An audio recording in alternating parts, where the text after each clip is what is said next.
dito. Napakabigat ng naatas na responsibilidad para sa lahat ng mga miyembro ng Aurora Gaming dito. Again, kailangan nila mag-reset, kailangan nila mag-restart for sure naman.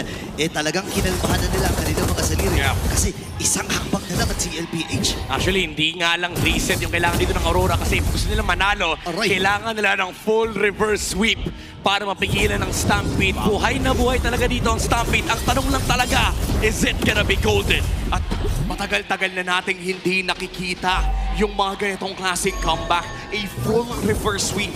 4 na panalo ang kailangan kunin ng Aurora Gaming kung gusto pa nilang makuha ang Immortal Cup. And when we look at the players coming in from Aurora Gaming, si Yue ay naghahanap pa rin ng kanyang pinakaunang championship.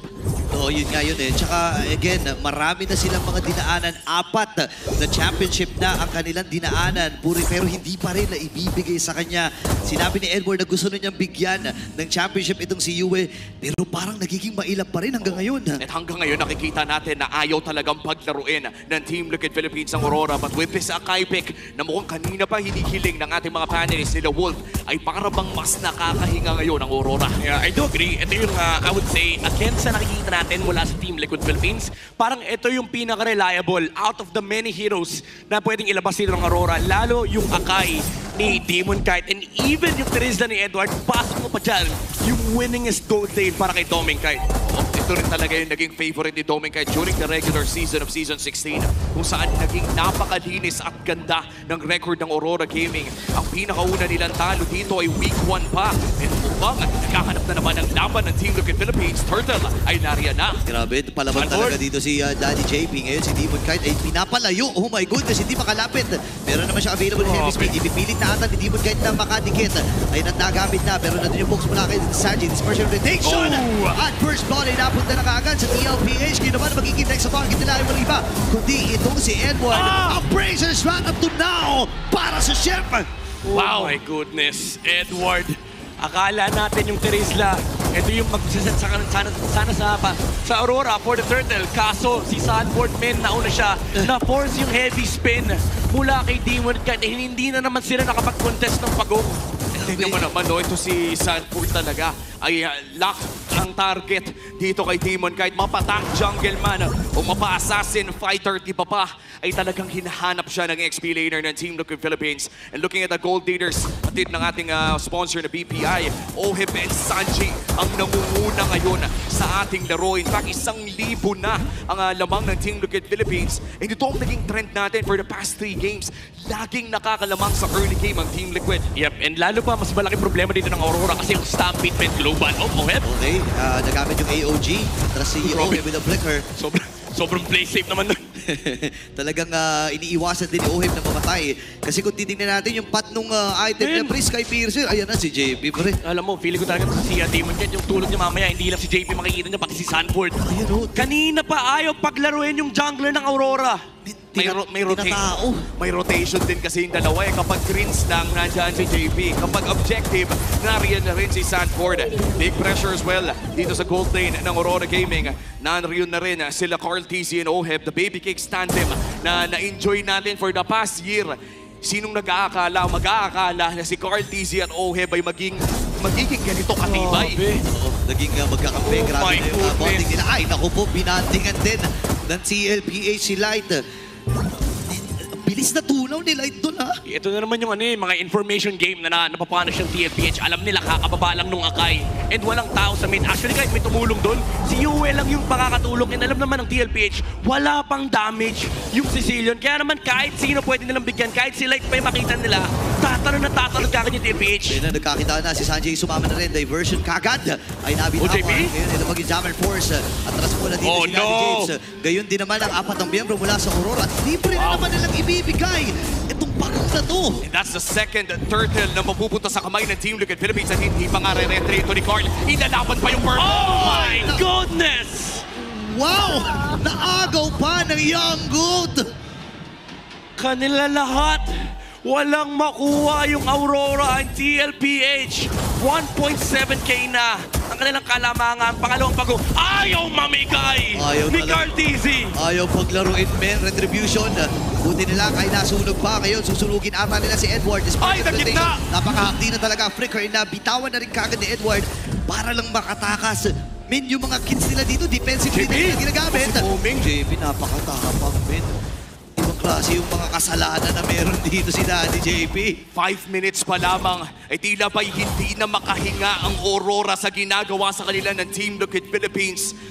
Biruin mo, may mga tore pa pero parang walang pake ang Team Liquid Philippines. Tuwing up ang mga ulti, tuwing up ang mga battle spell ay hinahanap nila ang mga targets na gusto nila. Ang problema kasi men, yung sistema ng Aurora kailangan i-set up, kailangan i-install.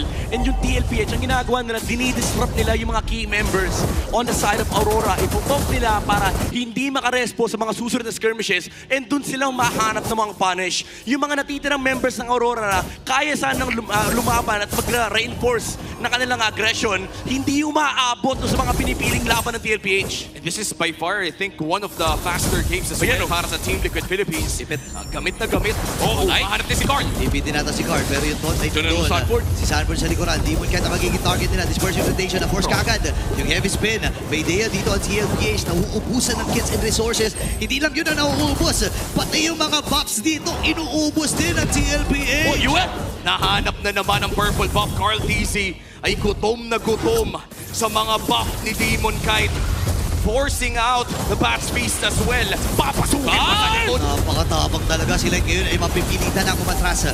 Kalahati yung buhay ni Carl Tizzy. Ngayon si Ohim ay free hit lang sa likod. Oh my Dispersion rotation, nahahaptian na rin si Dominic Kite. Ohim ay nakabasag na ore. Hindi makahanap ng solusyon ng Aurora. Pre, nasipsip ka lang ng isang duality na wala yung kalahati ng buhay ni Dominguez. And again, TLPH, they're just forcing the issue against Aurora. Forcing out skills, forcing out spells. And even if hindi ma-convert yung kill, okay lang sa kanila. Kasi magpa-back up lang sila habang kinukuha nila yung mga objectives.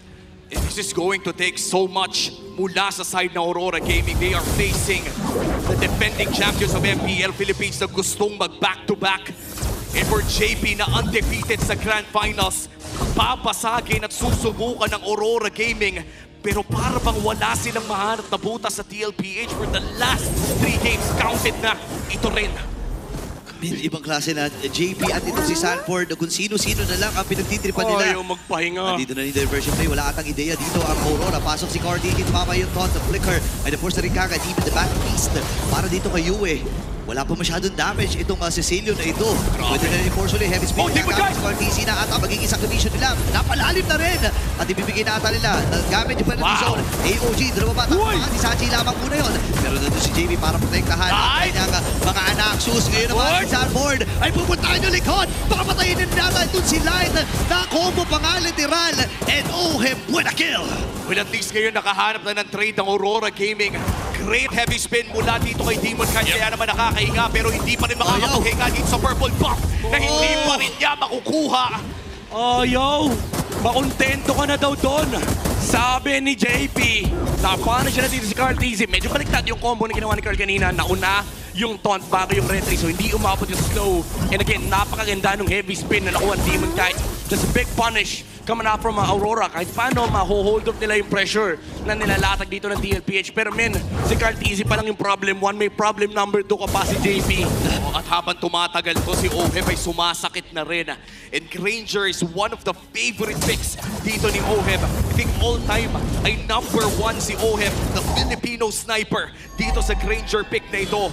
And looking at the stats right now, in this 9-minute game, ay hindi na nga talaga nakakahinga ang Aurora. Saktong greens na lamang. At kahit kapag nag-greens dito si Demon, kahit pare nakikita siya ni JP.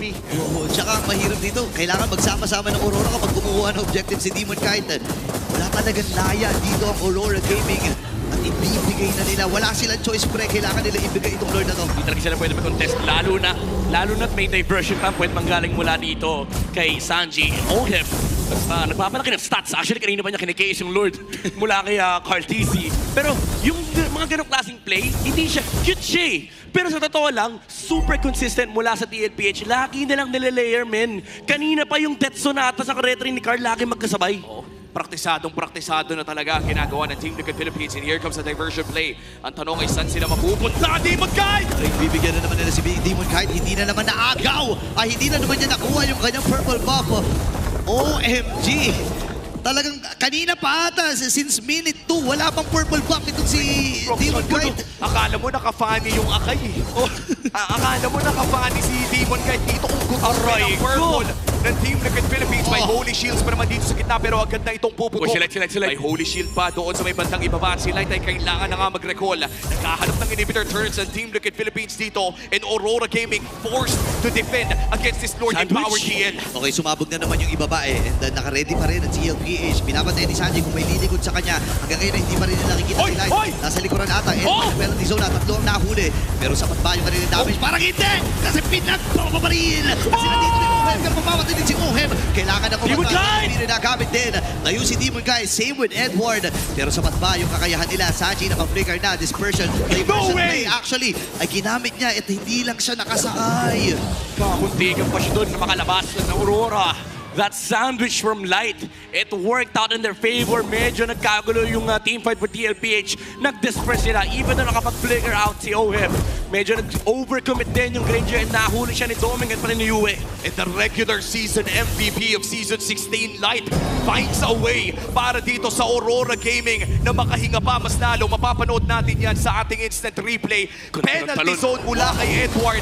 Yes, it was a quick flicker mula dito kay Ohem, pero Midnight, paano ba na nag-continue ito? Tinamaan na naman ng Sanguine's Claw si Ohem, tapos tinamaan siya nung Bats Impact mula kay Yue, kaya naman napatumba nila yung Granger, and after that, nawala yung damage dealer dito ng TLPH. Although nandiyan pa naman si Sanford at si Sanji, nagkahiwa-hiwalay na sila kasi nandun na lumabas yung heavy spin mula kay Demon Kite. At pumupuso pa rin dito ang Aurora Gaming. Nakat nila ang gold lead by around 2,000 at kaya na pumalagi. Itong mga 4,000, 5,000, yan na yung kahit papano ay kaya mo makipag 5v5. Granted, na mas maganda yung maging setup para sa Aurora Gaming. Tandaan natin, hindi na pwedeng madapa ang Aurora dito. 3 beses nang nanalo ang Team Liquid Philippines at isa na lang ang kailangan nila for back-to-back MPL champions. At 40 seconds na lang ang ating inaabangan para sa pangalawang Lord ng larong ito. Si Light ay matatagpuan dito ni KRTZ. Ngayon, kinakapa muna ng Aurora yung mga damuhan dahil ang daming mga players dito ng TL na hindi nagpapakita. Kasama na ang Aurora, hahawakan ng TLPH ang Lord. Si Sanford ay nakaabante. Naghahanap si Sanford ng angulo dito sa Lord. JB. Hahawakan na half HP para sa Lord na to. Demon Kite nasa harap pa rin ni KRTZ. Edward naghahanap si JP doon sa likod. Makikita si Yue. No, si Sanford ay tatalo na rin. Edward! Good ay tumalon na rin. Itong si Edward. Sanji ata ay mapapatay. Yung Lord! Example Force pero makakatakas din siya. Yung Lord! Ohem ready pa rin talaga. Ganda ng heavy spell. Si Demon Kite ang nagtagumpay. Buhay pa rin naman sila dito. No way! Mapapatay siya ni Doming. Sanford! Sa bahagi naman. May hinakapan doon si JP. JP ngayon ay idadalin or si Sanji ay idadalin doon sa may gilid. Pero lalayo na muna sila. Sabi ni Sanford. Doming Kite! Then pag-example Force. Atras muna si Ohem dito. Sasaluhin ni Sanford lahat ng damage mula dito sa Aurora. Wow! Pero buhay pa rin siya! No way! Son! Purify yung nagamit ni Doming. Pero hahabulin siya ni Danny JP!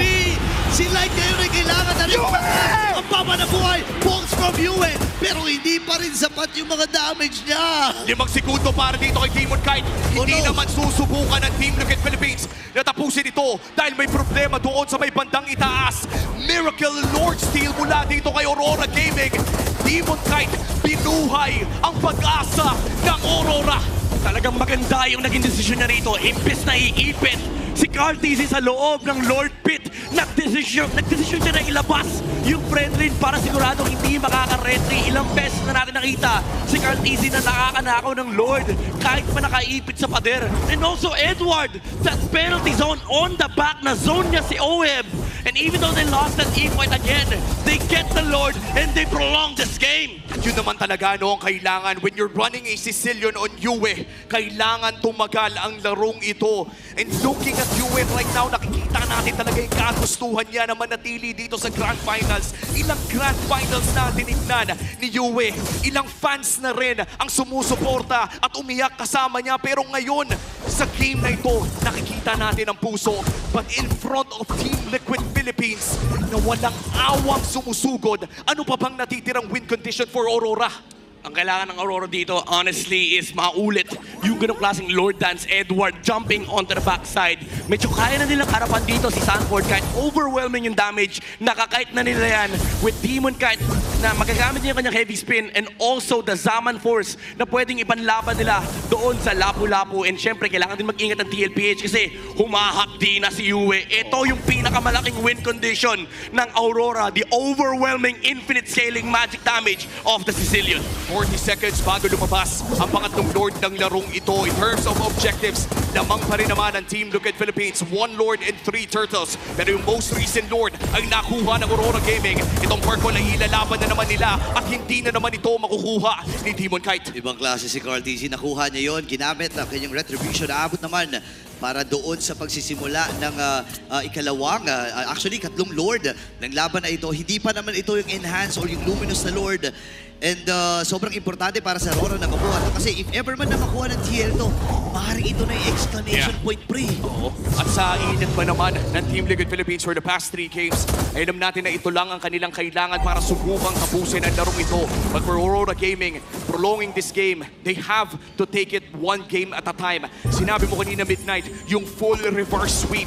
And I believe in the last few seasons, no, in the entirety of MPL Philippines, wala pa atang nakakagawa nun. Yeah, and ngayon, malaking task yun for Aurora. Tommy kahit hindi na niya hinahayaang maulit yung setup kanina. Alam nila manggagaling sa likod si JP. Kaso nakikita nila Harit na medyo delikado ito for Aurora kasi pwede mag-turn yung TLPH. And kapag na-burn yung Zaman Force, ang pwedeng gawin ng TLPH is bumalik lang sa Lord. So kailangan talaga mag-iingat ng Aurora sa mga vision na pinapakita nila at binibigyan nila kay JP. Half HP para dito sa Lord. Walang Harit. Carl TZ, Demon Kite doon sa may bandang gilid. 50-50. Okay, Sanji dito. Why? Kahit at siya nagwagi sa retribution battle. Kailangan naman si Tommy. May diversion. Si Ohin pa. No way! No way! May sinak na dito ang Team Liquid Philippines at sa liga ng pinakamalalakas. Ira ng cavalry ang papagaspas.